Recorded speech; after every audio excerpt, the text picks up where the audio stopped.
What are we doing when we assemble as the saints? Well, this is where I'm going to turn it back on its head. In most churches in America, if I walked in, I wouldn't know what they were doing, to be honest with you, because we have left behind the doctrine of sola scriptura in the church.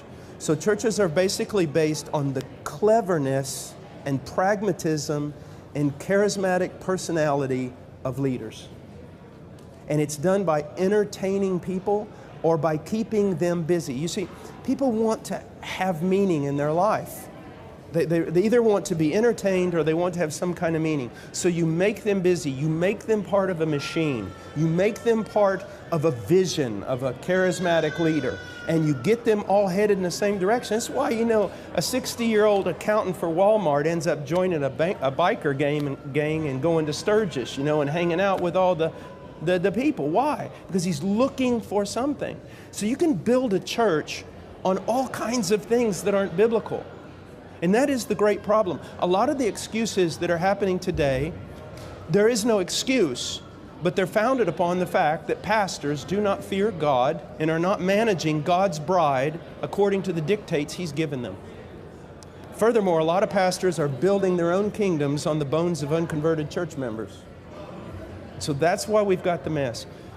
On the day of judgment, do not fear for the atheist so much, the thief, the murderer. If you want to be afraid for someone on the day of judgment, be afraid for those who carried the title pastor. Let me give you an example.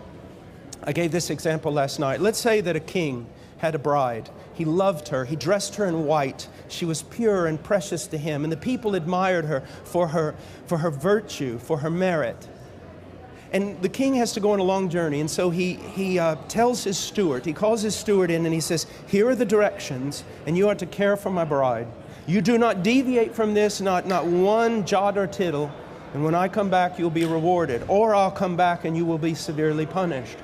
Keep this book, these instructions with regard to her. Well, after a few years, this steward realizes that the people are losing their loyalty in the king. And they're no longer concerned about the bride because, well, she's just prudish. She's old-fashioned. So he takes her and takes off her beautiful white garment and replaces it with something really sensual. Paints her face like a prostitute and then marches her up and down the kingdom and uses this new look to attract carnal men back into the kingdom. When that king comes back, there are no words to describe what he will do to that steward. And when Jesus Christ comes back, there are no words to describe what he will do to many of these men who call themselves pastors, who have done to his bride exactly what the steward did in that parable I just told.